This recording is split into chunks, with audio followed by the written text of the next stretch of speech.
What you want? What you want?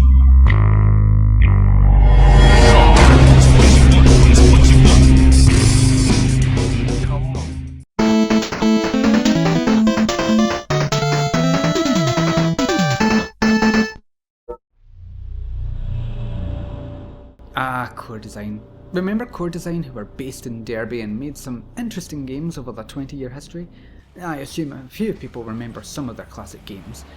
I think they also made a game called Tomb Raider?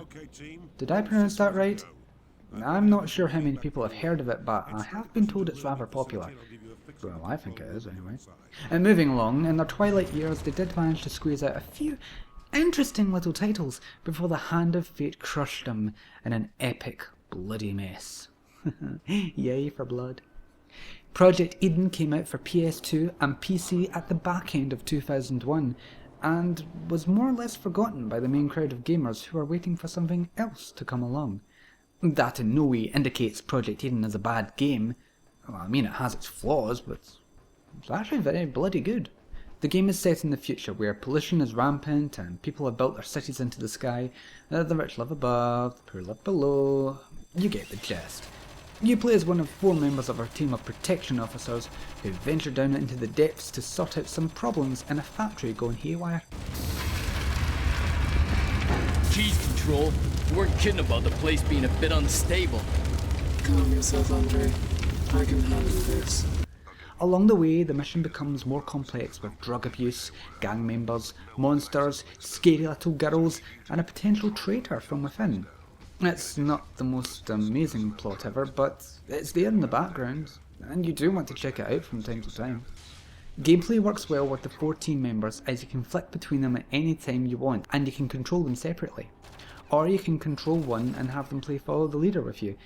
This is where the game buckles, as sometimes the team doesn't want to follow you and end up stuck in doors or objects. The AI for them isn't that great, as when they follow you it's just a game of follow the leader, which you don't want to play very well. Most times I was just switching back and forth between team members to get where I needed to go. Gunplay is good with a variety of weapons to use, but getting them isn't really that hard, and some weapons have an alternate firing mode which can add some fun to the mission. You're given the weapons periodically during the game and you have to search for their ammo, which isn't too hard given how generous the game is. Hell, you get full ammo for all your guns at the checkpoints. As well as guns, you can get flying cameras to scout out the levels, and a little robot radio controlled cars to drive through vents and operate switches that are hard to reach. Honestly, this is a really cool addition, and there are a few multiplayer modes where you can race these little cars. Oh, sweet. One last thing, you can't die. You can never die.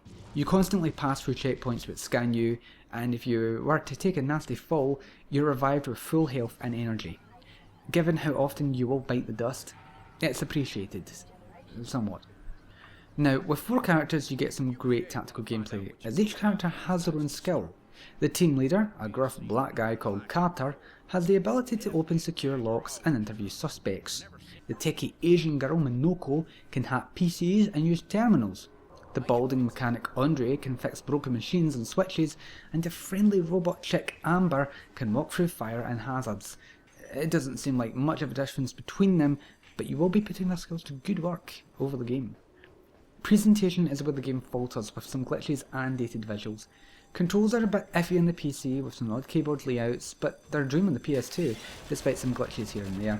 In terms of graphics, kudos on the game supporting widescreen resolutions, but some aspects of the UI and the mission screen can be a bit iffy. And one last thing that got me was Minoko's squared off ponytail. For a company that had Lara's hair sway in the breeze since 1997, this is pretty bad for 2001. Animation is pretty good despite this, with some nice scripted sequences and explosions to boot, but characters are a bit plastic. Facial animation is essentially painted on faces with moving eyeballs and flapping lips and eyelids. It's very, very basic. Also, the game has a nice torch effect. It doesn't work for shit, but it's nice. It's nice. Would I recommend this game? Well, yes, I would. It's a good shooter from Core with some really devious level design and some nice gameplay to boot. Turn-offs do include the dated visuals, occasional glitch, and the grueling difficulty of the game. Personally, give it an hour and tell me what you think. I was not disappointed at all until I got stuck on level 3.